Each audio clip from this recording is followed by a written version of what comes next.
1장부터 5장까지 말씀입니다. 1장은 바울은 데살로니가 교회에 그들의 믿음의 실체가 삶으로 드러나는 것에 대해서 감사를 합니다. 그들은 성령의 능력과 확신 가운데 복음을 받았고 고난 중에서도 그 기쁨으로 그 믿음을 지켜냅니다. 그들의 믿음은 또 주변의 여러 지역에 본이 되었고 사람들이 그들의 믿음과 우상에서 하나님께 돌아온 그런 삶을 칭찬하게 되었습니다. 2장은 바울은 자신의 복음 전파가 사람을 기쁘게 하려는 것이 아니라 하나님께서 맡기신 그 사명에 따라서 진실하고 깨끗한 동기로 이루어진 것을 알립니다. 데살로니가 교회는 복음을 사람의 말이 아니라 하나님의 말씀으로 받아들여 고난 속에서도 굳건히 그들의 믿음을 지켜 나갑니다. 바울은 데살로니가 성도들이 환난 중 흔들릴까봐 또 염려하여 디모데를 보내고 그들의 믿음은 더욱더 굳게 서도록 했습니다. 디모데가 돌아와서 성도들이 믿음과 사랑을 굳게 지키고 있음을 전하자 바울은 큰 위로와 기쁨을 얻게 되었습니다. 바울은 그들이 주 안에서 더욱 사랑 안에 자라고 거룩함으로 주님 앞에 설 수 있도록 계속해서 기도를 합니다. 4장은 바울은 성도들이 하나님의 뜻인 거룩함을 따라서 음란을 버리고 깨끗한 삶을 살아갈 것을 강조합니다. 또 서로 형제 사랑하기를 더욱 넘치게 하고 조용히 자기 일을 하며 손으로 일하며 의인 앞에서 단정히 살 것을 권면합니다. 주께서 다시 오실 때에 죽은 자들이 먼저 일어나고 그 후에 살아있는 성도는 함께 공중에서 주님과 함께 영원히 하게 될 것이라고 그들에게 가르칩니다. 5장은 주의 날은 도둑같이 갑자기 임할 것이니 성도들은 깨어서 믿음과 사랑과 소망의 갑옷을 입고 살아야 한다고 말씀합니다. 서로 권면하고 덕을 세우며 지도자를 존중하고 항상 기뻐하고 쉬지 말고 기도하고 범사에 감사하라고 또한 말씀하고 있습니다. 하나님께서 친히 이 성도들을 온전케 하사 거룩하게 하사 주 예수님께서 다시 오시는 그날까지 이 흠없이 보존되기를 우리에게 약속하십니다. 그렇다면 우리가 이 데살로니가 전서를 통해서 예수님은 어떤 분이신가를 찾아보고자 합니다. 예수님은 이 땅에 다시 오실 분이십니다. 예수님은 이 땅에 육신을 입고 오셔서 우리를 구원하기 위해서 십자가에서 죽으셨습니다. 그리고 약속대로 사흘 만에 부활하시고 하나님 나라로 올라가셨습니다. 그러나 그것으로 끝이 아니라 다시 이 땅에 오시겠다고 약속하셨습니다. 요한복음 14장 3절 말씀 이렇게 말씀합니다. 요한복음 14장 3절 말씀 함께 읽겠습니다. 가서 너희를 위하여 거처를 예비하면 내가 다시 와서 너희를 내게로 영접하여 나 있는 곳에 너희도 있게 하리라. 아멘. 사도행전 1장 10절 11절 말씀도 이렇게 말씀합니다. 사도행전 1장 10절 11절입니다. 올라가실 때에 제자들이 자세히 하늘을 쳐다보고 있는데 흰옷 입은 두 사람이 그들 곁에 서서 이르되 갈릴리 사람들아 어찌하여 서서 하늘을 쳐다보느냐 너희 가운데서 하늘로 올려지신 이 예수는 하늘로 가심을 본 그대로 오시리라 하였느니라. 아멘. 예수님께서 이 땅에 오셨고 다시 하나님 나라 가시면은 다시 오시겠다고 말씀한 것이 바로 이 재림입니다. 그렇다면 예수님께서는 왜 다시 오셔야 할까요? 앞에서 읽어보았던 요한복음 14장 3절 말씀처럼 예수님이 우리를 하나님 나라에 데려가고자 하시기 위해서 이 땅에 다시 오신다고 말씀합니다. 그때 죽은 자들도 모두 일어난다고 말씀하고 있습니다. 데살로니가전서 4장 15절부터 17절까지입니다. 데살로니가전서 4장 15절부터 17절입니다. 함께 읽겠습니다. 우리가 주의 말씀으로 너에게 이것을 말하노니 주께서 강림하실 때까지 우리 살아남아 있는 자도 자는 자보다 결코 앞서지 못하리라. 주께서 호령과 천사장의 소리와 하나님의 나팔 소리로 친히 하늘로부터 강림하시리니 그리스도 안에서 죽은 자들이 먼저 일어나고 그 후에 우리 살아남은 자들도 그들과 함께 구름 속으로 끌어올려 공중에서 주를 영접하게 하시리니 그리하여 우리가 항상 주와 함께 있으리라. 아멘. 예수님께서 다시 오실 때에 우리 살아남은 자들만 들림받는 것이 아니라 죽은 자들이 먼저 들림받는다고 말씀하고 있습니다. 혹 우리가 살아있을 때 예수님께서 이 땅에 다시 오지 않더라도 우리는 이 죽음이 끝이 아니라 예수님이 오시는 날, 재림하시는 날, 강림하시는 날 우리는 들림받을 수 있다는 그런 소망이 있다는 것입니다. 이날은 예수님께서 예수 그리스도를 믿는 이들에게는 그 소망이 이루어지는 날이고 믿지 않는 자들에게는 심판이 있는 날이 될 것입니다. 그렇기에 예수 그리스도를 믿는 우리에게는 예수님의 이 재림에 소망이 있는 것입니다. 우리는 예수님의 재림과 소망이 있기 때문에 이 땅에서 성도로서의 삶이 힘들고 어렵더라도 우리는 이겨낼 수 있고 버텨낼 수 있는 것입니다. 예루살렘 베데스다 연못에 38년 된 병자가 있었습니다. 연못이 동할 때에 그가 가장 먼저 들어가는 사람이 고침을 받는다고 하여서 그는 그곳에서 매일같이 누워 있었습니다. 그는 자신을 도와줄 사람이 없어서 고침을 받지 못함을 알고 있습니다.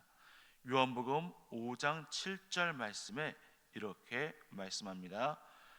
병자가 대답하되 주여 물이 움직일 때에 나를 못에 넣어 주는 사람이 없어 내가 가는 동안에 다른 사람이 먼저 내려가나이다. 아멘. 그는 자신을 도와줄 사람이 없는 것을 알고 있었습니다. 왜냐하면 아직 38년 동안 아직 그곳에 그 자리를 지키고 있는 것이기 때문이죠. 그럼에도 불구하고 그는 물이 동할 때 들어가면 낫는다는 것을 알고 있습니다. 그래서 그는 그 소망을 두고 나오는 것입니다. 그는 아무도 자신을 넣어줄 사람이 없음에도 불구하고 그 소망이 있기 때문에 오늘도 그 자리에 나와 있었고 예수님을 만날 수 있었습니다. 소망이 없다면 그는 벌써 포기하고 나오지 않았겠지요. 데살로니가 교회는 바울을 통해서 복음을 받아들인 지 얼마 되지 않은 그런 교회입니다. 그럼에도 불구하고 그들은 예수 그리스도를 믿는다는 이유로 그들에게 또 환난이 있었습니다. 그러나 그들은 믿음으로 이 환난을 이겨냅니다. 데살로니가 전서 1장 6절에서 7절 말씀 함께 읽어보도록 하겠습니다. 1장 6절부터 7절입니다.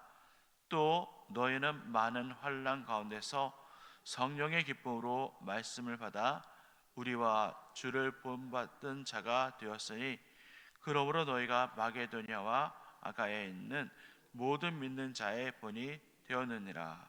아멘. 이들의 믿음은 마게도냐와 아가야에 이르기까지 그들의 믿음이 전파되었고 또 본이 되었습니다. 데살로니가 교회도 믿음을 지켜낼 수 있는 것은 예수님께서 이 땅에 다시 오실 거라는 그런 믿음과 소망이 있기 때문입니다. 데살로니가 전서 1장 10절 말씀 1장 10절 말씀 함께 읽겠습니다. 또 죽은 자들 가운데서 다시 살리신 이의 아들이 하늘로부터 강림하실 것을 너희가 어떻게 기다리는지를 말하니 이는 장래에 누워심에서 우리를 건지시는 예수시니라. 아멘. 하늘로부터 강림하실 것을 또 그들이 어떻게 기다리고 있는지를 바울이 말하겠다고 합니다. 그들이 하나님 나라에 들어갈 소망이 있었기 때문에 그런 환난을 이겨낼 수 있는 소망이 있었고 인내를 할 수가 있었습니다. 예수님이 다시 오시는 그날까지 그까지 소망함으로 인내하며 살아가는 저와 여러분이 되기를 간절히 소망합니다. 재림의 날까지 하나님께서 지켜주신가 보호하심이 있기를 간절히 축복합니다. 또 나에게 주시는 교훈을 함께 찾아보고자 합니다. 우리는 마지막을 항상 대비하며 살아가야 합니다. 데살로니가전서 5장 1절부터 3절까지 말씀입니다. 5장 1절부터 3절입니다. 형제들아, 때와 시기에 관하여는 너에게 쓸 것이 없음은 주의 날이 밤에 도둑같이 이를 줄을 너희 자신이 자세히 알기 때문이라. 그들이 평안이다 안전하다 할 그때에 임신한 여자에게 해산의 고통이 이름과 같이 멸망이 갑자기 그들에게 이르니니 결코 피하지 못하리라. 아멘. 우리의 삶은 그래서 항상 준비된 삶을 살아야 합니다. 그럼 우리는 어떻게 준비해야 할까요? 데살로니가전서 4장 3절에서 6절 말씀 함께 읽어보도록 하겠습니다. 4장 3절에서 6절입니다. 하나님의 뜻은 이것이니 너의 거룩함이라.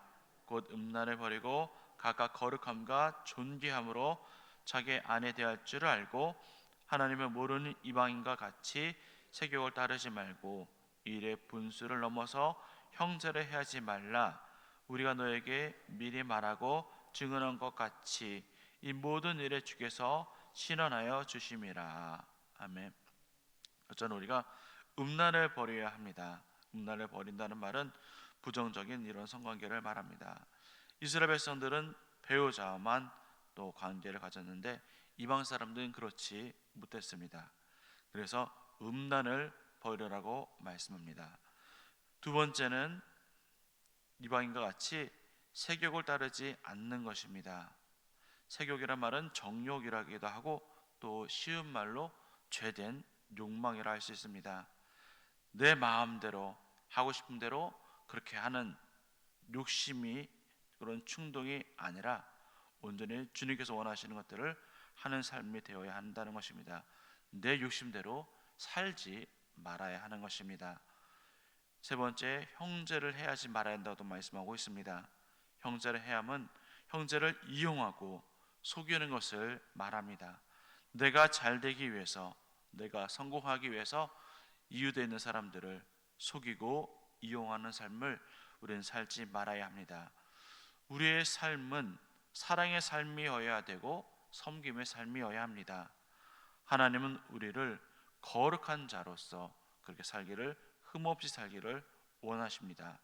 데살로니가전서 4장 7절 말씀, 4장 7절 말씀 이렇게 말씀합니다. 하나님이 우리를 부르심은 부정하게 하심이 아니요 거룩하게 하심이니라. 아멘. 우리를 거룩한 자로서 세상과 구별되어서 하나님만 바라보고 하나님 뜻대로 살기를 원하십니다. 왜냐하면 예수님께서 다시 이 땅에 언제 오실지 우리는 알지 못하기 때문입니다. 우리는 그래서 항상 대비해야 하는 이유가 여기에 있습니다. 우리가 살다가 실수를 할 수도 있고 또 넘어질 수도 있습니다. 그렇다고 해서 천국에 가지는 못한다는 것이 아닙니다. 그런데 때마침 우리가 실수했을 때에, 넘어졌을 때에 예수님께서 오신다면 우리가 얼마나 부끄럽겠습니까? 대부분의 사람들에게 예수님께서 언제 오시기를 원한다고 묻는다면 여러분들은 어떻게 대답하시겠습니까? 많은 분들이 이렇게 예배드리고 있을 때에 예수님께서 오시기를 원할 겁니다. 아니면 내가 전도할 때에, 내가 어떤 선한 일을 할 때 예수님께서 오신다면 너무나 좋겠지요. 칭찬받을 수 있을 것이기 때문입니다. 그런데 반대로 내가 실수했을 때에, 내가 넘어졌을 때에, 정말 내가 부끄러운 일을 하고 있을 때에 예수님께서 오신다면 우리는 부끄러움을 당할 뿐일 겁니다. 그렇기 때문에 우리는 예수님께서 오심을 항상 깨어서 준비해야 합니다. 세상의 사람들과 같이 세상의 것에 만족감을 찾기 위해서 우리가 애쓰며 힘쓰며 살아가는 것이 아니라 예수님께서 다시 오실 그날을 기대하며 준비하며 매일매일 우리는 그렇게 살아야 될 줄을 믿습니다. 마라나타는 단어가 있습니다. 예수님 어서 오시옵소서 하는 뜻입니다. 예수께서 오시는 그날을 기다리며 기도와 나아가는 우리 모두가 되기를 간절히 소망합니다. 함께 기도하겠습니다.